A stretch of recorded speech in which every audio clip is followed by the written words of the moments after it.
irweynay dhaqanka iyo siyaasadda ee beelaha Subeer Cali oo loogu magac daray Muraad iyo Midnimo ayaa maanta si rasmi ah loogu soo gabagabeeyay magaalada Baargo. Shirkan ayaa waxaa laga soo saaray go'aamo beesha uu ahaan doona dhaxalgal. Daba gudoomiyaha guddida qabanqaabada Guuleed Ismaaciil ayaa faahfaahiyay qodobadaas waxaana ka mid ah hadaladiisii. qodobka ugu horeeya wuxuu yahay waxay isla qaateen beelaha Subeer Cali in madax banaanida Soomaaliland tahay shay lama taabtaan ah gorgortana aan la gelin karin.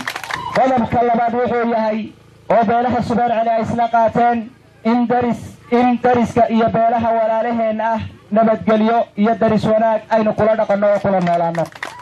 qodobka saddexaad wuxuu yahay beesha Subeer Cali waxay inay ku mideeyeen magta arrimaha dhaqanka iyo danta caamka ah. qodobka afraad wuxuu yahay in la abuuro guddi dhaqan oo ka kooban beelaha Subeer Cali oo arrinta xeer u samaysa. qodobka markaasi shanaad wuxuu yahay in beelaha Subeer Cali cod maal dhiigba ay u hureen dawladda kulmiye kuna hungoobeen saamigii ay xaqa ugu lahaayeen muddada 5 sano ee dawladda ay xilka haysay. sidoo kale ugaaska guud beelaha Arab oo loogu soo marti qaaday xiritaanka shirkan ayaa aad ugu hambaliyay qabsoomida shirkan waxaanu yiri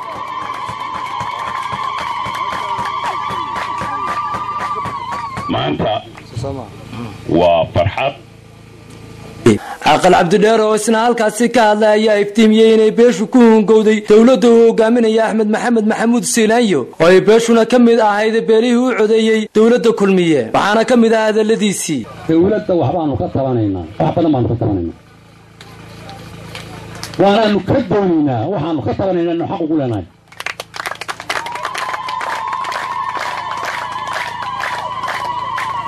walaalnimo iyo midnimo macaan baanu uga doonaynaa.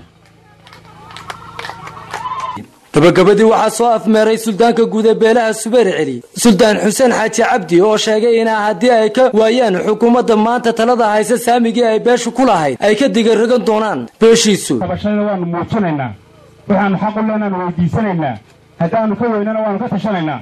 Cabdiraxmaan Samriye, Honkebel TV, magaalada Baargo.